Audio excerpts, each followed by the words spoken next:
Selamat berjumpa kembali di video pembelajaran untuk mahasiswa arsitektur Fakultas Sains dan Teknologi Universitas Ngurah Rai pada kuliah arsitektur Kota 1.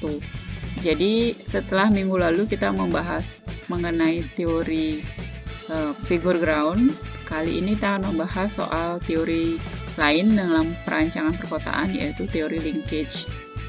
Sebelumnya, diingatkan kembali bahwa kota itu adalah perencanaan wilayah yang sangat kompleks dan rumit, sehingga perkembangannya sering mempunyai kecenderungan yang bisa membuat orang merasa tersesat dalam gerakan di daerah kota yang belum mereka kenal. Ini kerap terjadi pada daerah-daerah yang kurang menerapkan teori linkage. Awalnya bahwa setiap kota itu memiliki banyak fragmen atau banyak bagian-bagian atau kawasan-kawasan yang berfungsi sebagai beberapa bagian tersendiri. Walaupun identitas, bentuk, massa, dan ruang serta fragmen-fragmen itu bisa sangat tampak jelas, tapi orang lain masih bisa bingung saat bergerak di dalam satu daerah yang belum cukup dikenal. Jadi dari pernyataan ini saja kita sudah tahu bahwa teori linkage ini tujuannya adalah untuk menyatukan bentuk massa, ruang-ruang, fragmen-fragmen perkotaan sehingga bisa menciptakan identitas yang cukup jelas pada perkotaan. Jadi orang tuh nggak mudah bingung atau tersesat di perkotaan. Linkage itu adalah garis semu yang menghubungkan antara elemen kota yang satu dengan elemen kota yang lain, node satu dengan node yang lain, dan distrik satu dengan distrik yang lain. Semoga masih ingat dengan teori Kevin Lisch mengenai apa itu nodes, apa itu distrik, dan sebagainya. Linkage ini bisa berbentuk jaringan jalan, jalur pedestrian, ruang terbuka yang berbentuk segaris, dan sebagainya. Teori linkage termasuk pengorganisasian garis penghubung yang menghubungkan bagian-bagian kota dan desain spasial datum dari garis kepada ruang. Spasial datum ini dapat berupa sightline, garis batas site, arah pergerakan, aksis maupun tepian bangunan atau building edge, yang secara bersama-sama membentuk suatu sistem linkage dalam sebuah lingkungan spasial. Jadi linkage itu tidak berupa garis nyata, tetapi dia adalah garis semu, dan dia juga bisa berupa jaringan jalan, pedestrian, ruang terbuka yang bentuknya segaris, sehingga dia bisa menciptakan informasi yang diinginkan. Datum dalam spasial datum diartikan sebagai garis, bidang, atau ruang acuan untuk menghubungkan unsur-unsur lain di dalam suatu komposisi. Dalam lingkungan perkotaan, karena satu datum atau kesamaan yang bersifat spasial akan berfungsi sebagai landasan tertentu. Contoh datum yang bersifat spasial adalah sebuah garis lahan-lahan, suatu aliran yang diarahkan, sebuah sumbu yang bersifat organisasional, atau sebuah sisi kelompok bangunan. Pendekatan linkage. Linkage perkotaan dapat diamati dengan cara dan pendekatan yang berbeda-beda. Paling tidak ada 3 pendekatan linkage perkotaan, yaitu visual, struktural, dan kolektif. Yang pertama adalah linkage visual. Linkage visual itu adalah kejadian ketika 2 atau lebih fragmen kota dihubungkan menjadi satu kesatuan secara visual yang mampu menyatukan daerah kota dalam berbagai skala. Kemudian disebutkan juga menurut Bacon ada 2 pokok perbedaan antara linkage visual, yaitu yang menghubungkan 2 daerah secara netral dan yang menghubungkan 2 daerah dengan mengutamakan satu daerah. Ini contoh tampak atas dari sebuah wilayah perkotaan, yaitu Las Vegas dalam kasus ini, yang dari kenampakannya itu menunjukkan kaitan netral atau linkage visualnya netral. Hal yang sama juga kamu akan jumpai di Italia, Amsterdam, Washington, di Jaipur, ataupun bahkan di Yogyakarta di Indonesia. Jadi linkage-nya linkage visual dan sifatnya masih netral. Kemudian ilustrasi berikutnya ini ada tampak dari atas aerial view dari kota Paris. Itu terpusat pada Arc de Triomphe yang linkage-nya fokus untuk memusatkan pada satu kawasan. dengan fungsi dan arti khusus di dalam kota karena sifatnya dominan dan menonjol daripada lingkungan di sekitarnya. Ya, dari linkage ini ya, dari jaringan jalan ini, dari jaringan jalan yang menjadi linkage ini ketahuan bahwa fokusnya itu ada pada Arc de Triomphe yang sebelah sini dibandingkan dengan lingkungan di sekitarnya. Ada 5 elemen linkage visual yang memiliki ciri khas dan suasana tertentu yang mampu menghasilkan hubungan secara visual, yaitu garis, koridor, sisi, sumbu, dan irama. Garis itu menghubungkan secara langsung dua tempat dengan satu deretan massa, bangunan atau pohon. Yang kedua, koridor. Koridor dibentuk oleh dua deretan massa, bangunan atau pohon, yang juga membentuk sebuah ruang. Kemudian sisi, dia menghubungkan dua kawasan dengan satu massa. Jadi mirip dengan garis, tapi sisinya tidak bersifat langsung menghadap situ. Kemudian elemen visual yang lain adalah sumbu. Sumbu itu mirip dengan koridor, tapi dalam menghubungkan dua daerah lebih mengutamakan salah satu daerah saja. Irama. Irama itu menghubungkan dua tempat dengan variasi massa dan ruang. Ya, contohnya seperti ini ilustrasinya dengan lebih mudah membayangkan dari definisi tersebut, mungkin lebih paham dengan ilustrasinya. Kalau garis itu seperti ini.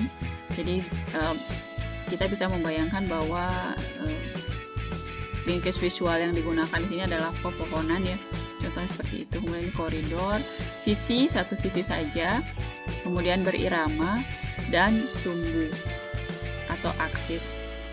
Jadi ini adalah ilustrasi 5 elemen linkage visual. La Rambla di Barcelona ini juga salah satu contoh untuk menghubungkan pusat kota dengan laut dengan linkage visual. Jadi ini adalah pepohonan yang menghubungkan koridor La Rambla dari pusat kota menuju ke laut sebelah sini. Jadi di kanan kirinya itu ditumbuhi oleh pohon yang seragam, tingginya sama, warnanya sama, sehingga dia bisa menghasilkan linkage visual yang diharapkan. Linkage yang berikutnya adalah linkage struktur. Linkage struktur itu menggabungkan dua atau lebih bentuk struktur kota menjadi satu kesatuan tatanan. Dia menyatukan kawasan-kawasan kota melalui bentuk jaringan struktural yang lebih dikenal dengan sistem kolase.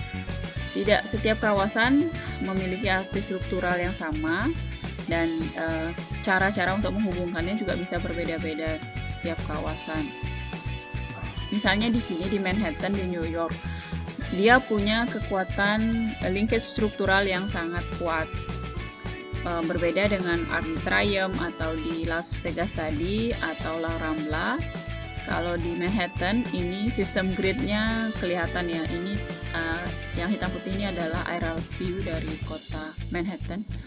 Dan ini sebenarnya secara struktural kurang jelas. Ini adalah yang bisa menyebabkan orang tuh mudah tersesat tanpa hierarki karena semuanya sama, bloknya tuh sama ukurannya, tidak ada jalan yang lebih lebar ataupun yang lebih sempit sehingga orang mudah bingung di kawasan tersebut. Tidak ada ciri juga pada kawasan-kawasan tersebut. Kemudian fungsi linkage struktural. Linkage struktural itu sebagai stabilisator dan koordinator dalam lingkungan. Karena setiap kolase perlu diberikan stabilitas tak koordinasi tertentu dalam lingkungannya. Tanpa ada daerah-daerah yang polanya tidak terkoordinasi secara stabil serta lingkungannya, maka cenderung akan muncul pola tata ruang yang berkesan kacau. Dan hal ini dapat dilakukan dengan memprioritaskan daerah yang menjelaskan lingkungannya dengan lebih terstruktur, bentuk, wujud, atau fungsinya yang memberikan susunan tertentu dalam penataan kawasan. Di dalam linkage struktural sendiri ada 3 elemen lain, yaitu tambahan, sambungan, dan tembusan. Tambahan itu artinya melanjutkan pola pembangunan yang sudah ada, sambungan itu memperkenalkan pola baru pada lingkungan kawasan, dan tembusan itu ketika terdapat 2 atau lebih pola yang sudah ada di sekitarnya dan akan disatukan sebagai pola-pola yang sekaligus menembus di dalam satu kawasan. Dengan cara demikian, sebuah kawasan yang memakai elemen tembusan tidak akan memiliki keunikan dari dirinya, melainkan hanya campuran dari lingkungannya. Ilustrasinya seperti ini. Jadi ini elemen tambahan, sambungan, dan tembusan. tambahan itu salah satu sisinya harus mengalah, sambungan tidak ada yang mengalah, kemudian kalau tembusan itu saling berhubungan sehingga sama-sama ada yang kurang, ada yang lebih di sini. Ilustrasi berikutnya adalah di San Francisco di Market Street, itu linkage-nya adalah linkage struktural. Ketika di mana jalan ini menghubungkan dua tipe grid yang berbeda, sebelah kirinya gridnya ini bersudut yang berbeda dengan yang sisi sebelah kanan, tapi sebagai stabilisator atau penyeimbang untuk membentuk struktur lingkungan. Kemudian linkage sebagai bentuk kolektif. Teori linkage ini memperhatikan susunan dari hubungan bagian-bagian kota satu dengan bagian kota lainnya. Dalam teori linkage, sirkulasi merupakan penekanan pada hubungan pergerakan yang merupakan kontribusi. Linkage ini memperhatikan dan mempertegas hubungan dan pergerakan dinamika sebuah tata ruang perkotaan atau urban fabric. Ada 3 tipe linkage urban space.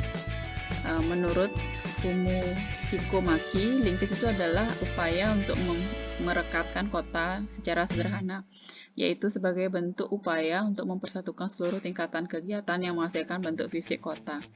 Teori linkage itu dibagi menjadi 3 teori linkage urban space, yaitu compositional form, ini menurutnya Fumihiko Maki ya. Kemudian ada megaform dan group form. Compositional form ini adalah ketika bentuk yang tercipta karena bangunan ini berdiri sendiri secara 2 dimensi. Dalam tipe ini hubungan ruang jelas walaupun tidak secara langsung. Megaform itu adalah susunan-susunan yang dihubungkan ke sebuah kerangka berbentuk garis lurus dan hierarkis. Group form ini adalah bentuk yang terjadi karena akumulasi tambahan struktur pada sepanjang ruang terbuka. Kota-kota tua dan sejarah serta daerah pedesaan biasanya menerapkan pola seperti ini. Nah, ini jadi gambarnya, ilustrasinya compositional form, megaform, dan group form. Ini adalah superblock karyanya Le Corbusier, compositional form. Ada bangunannya menciptakan linkage berdasarkan susunan secara 2 dimensi. Ini perancangan seperti ini yang dibuat oleh Le Corbusier ini juga ditemukan di kota Chandigarh. Jadi dia membanyakan pakai teori linkage compositional form pada Chandigarh. Beda dengan New Brasilia, ini adalah contoh dari megaform, yaitu menghubungkan struktur yang seperti bingkai linear atau sebagai grid. Adanya penghubung garis lengkung warna ungu yang menghubungkan kota secara makro. Dan kota Bern di Swiss merupakan contoh group form pada sepanjang ruang terbuka yang berupa taman dan sungai. Bern adalah ibu kota Swiss dan dia merupakan kota tua dan kota bersejarah. Dia pakai group form. Linkage is simply the glue of the city. It's not the act by which we unite all the layers of activity and resulting form in the city. Jadi linkage ini adalah hakikat utama dalam kota, penghubung, tindakan yang menyatukan semua lapisan, aktivitas, serta hasilnya yang memiliki rupa secara fisik di dalam kota. Demikian materi mengenai teori linkage pada pertemuan arsitektur kota kali ini. Silakan jika ada pertanyaan disampaikan. Target tugasnya juga semoga bisa dikerjakan sesuai dengan waktu yang sudah disediakan. Terima kasih sudah mendengarkan. Sampai ketemu lagi minggu depan. Om Santi Santi Santi.